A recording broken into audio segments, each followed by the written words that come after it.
Hey there, welcome to today's video where we're going to tackle a common problem that many iOS developers face. So, here's the problem we're looking at today. You might be in a situation where you set up dynamic font sizing for a UI label in your iOS app to cater to accessibility needs. However, you're struggling to use a custom font while still maintaining the dynamic font sizing. The default font works well for scaling, but might not align with your design preferences, right? Don't worry, we'll walk you through the solution step by step. Let's dive into the solution now.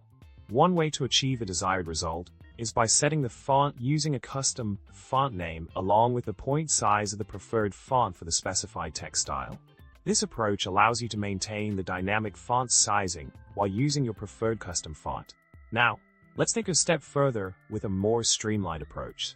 By creating an extension on UIFont, you can make your custom font universally available throughout your project.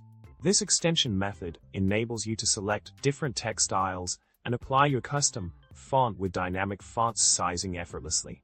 Continuing on the solution journey, you can now easily assign your custom font with dynamic font sizing to the UI label using the body font property provided by the UIFont extension. This ensures that your font choice remains consistent across different text styles while adapting dynamically to accessibility settings. And last but not least, we have another handy property from a UIFont extension called Title 1 Font. This property allows you to set a specific style, like a title, with your custom font and still benefit from the dynamic font sizing behavior. It's a win-win situation for both design aesthetics and accessibility needs. To wrap things up, we've explored how to integrate a custom font of your choice with dynamic font sizing in your iOS app. Remember, it's all about finding the right balance between design preferences and accessibility requirements.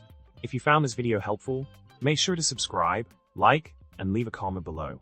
Thanks for watching, and happy coding!